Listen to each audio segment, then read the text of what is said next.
So a couple of years ago, I ended up making a custom animated GIF to use as my Google profile photo that looks something like this. And since creating that, I've had a bunch of people reach out to me asking me how I created it. So that's exactly what we're going to do in today's video.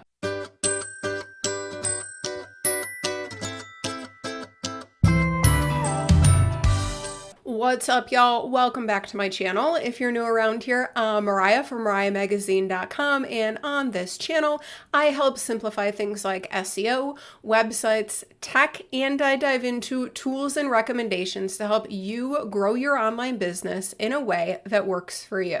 So in today's video, I'm going to walk you through the easy breezy process of creating a custom animated GIF using a couple of images. Okay, so this process should be pretty straightforward, should be pretty simple. So without further ado, let's kick it into the screen share. Okay, so I just wanted to show you really quick how I use these animated custom GIFs. So I use them as my Google profile photo, so you can see it a little bit better right in here, how it looks once it's already created. And basically, people will be able to see this custom animated GIF and it looks really cute. It looks really fun and I love it. And I've gotten a lot of feedback on it. So I'm going to show you guys how to create this because I just got brand photos done and I want to go ahead and update this. So what you're going to do is you're going to go over to Canva. Now, you can use the free version of Canva. I personally use the pro version. Okay, so I already pay for the pro version because I use it for a million other things. You can use the free version. So what we're going to do is we're going to create a design up here.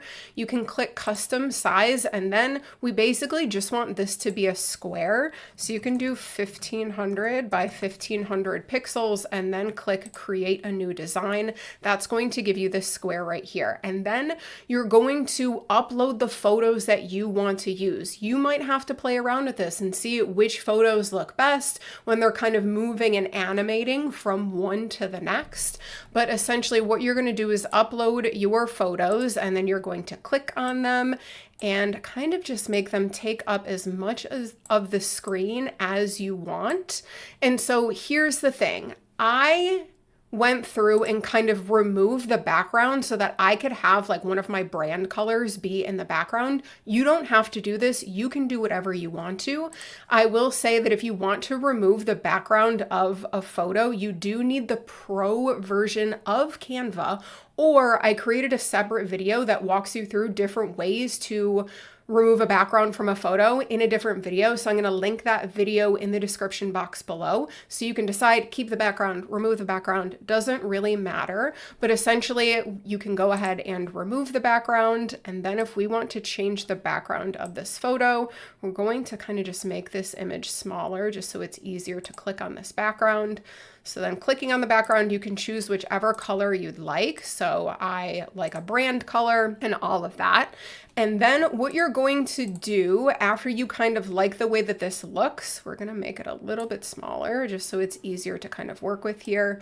So you might need to play with the sizing, you might need to play with the positioning and all of that. This might take a little finagling, but I feel like once you get an idea of kind of how you want one of them to look, then you can go ahead and duplicate the page and kind of just drop your other image in. So if you are using the background remover tool, Canva will, when you drop in another image, Canva will automatically remove that background. But if you're not using Canva, then you might have to remove the background using another tool. So you can go ahead and manipulate this, make sure it's center, all of that. So I'm not going to spend all of this time getting these photos all ready to roll. I've already done it so that this video isn't 17 hours long. Okay, so these are the photos that I am going to be using. You don't have to use photos that like where you're wearing the same outfit and you're kind of in the same position. You can play around with this. I just have photos that work really well like this, so that's what I'm going to use. So basically, once you have your images, and you don't have to have 3, you can have 2, you can have 5, you can have as many as you want to, totally up to you. I like how it looks with 3 of them. So once they're good to go, click share, and then we're going to go ahead and click download, and then we're going to download in PNG file type. So we're going to go ahead and let those download. Once it's downloaded, you're going to have to open up the zip file there, and then that folder should open up so that these images are easy to use. And then I'm pretty sure that you can create a GIF in Canva itself. It doesn't have as many customizable features as I want, so I ended up using like a free GIF maker that I found on Google. So I'm going to leave the link to this in the video description box below, but it's essentially gifmaker.me, totally free at the time of this recording. So I'm going to go ahead and click upload photos, and then we're going to have to find the photos that I just downloaded, which are these 3. So I'm going to click shift on my keyboard to select all of them and then click open. Once they're uploaded to the tool, it's pretty easy to play with things. So you can go ahead and make the canvas size bigger. If you like, you can make it smaller. I wouldn't suggest making it smaller. You can make it bigger if you want. But then here's what I like too. You can also mess around with this animation speed. So you can make it go super slow, like so slow that it took that long to change one image, or you can make it go really fast, which that looks awful to me, and I feel like that would give people a headache. So I have already tested this a bunch and have come to the conclusion that I like 700 milliseconds. I feel like it's slow enough and fast enough. It's kind of like that perfect happy medium. So you can go ahead and then just click create GIF animation.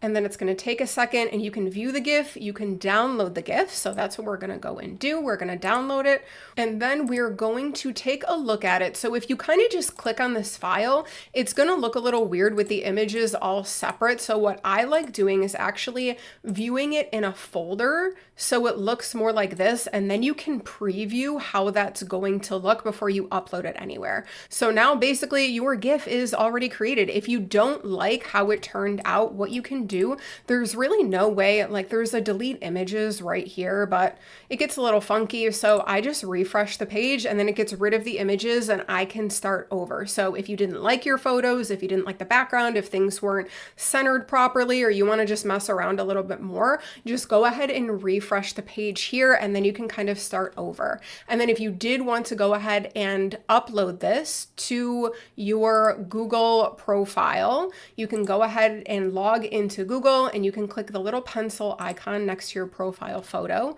We're going to click change.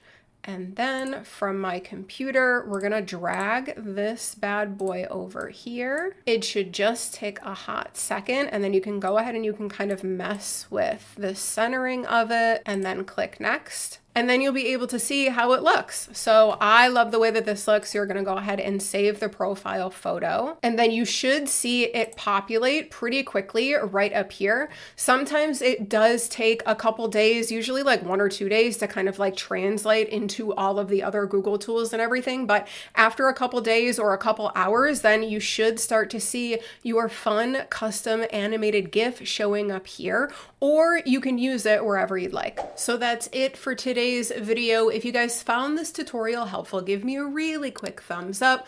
The simple thumbs up does go a long way in letting the YouTube algorithm know that my video was helpful, and therefore hopefully pushing it out to more people that also might find it helpful. If you want to see the list of all of the tools that I use to grow and run my online business, including my YouTube channel and YouTube videos, then definitely click the link in the video description box below. I've put together a list of all of the tools because I've had a lot of people start asking me what I use for this and what I use for that. So you can go ahead and click that link. No email address required or anything like that. You can click the link and view all of the tools really, really easily.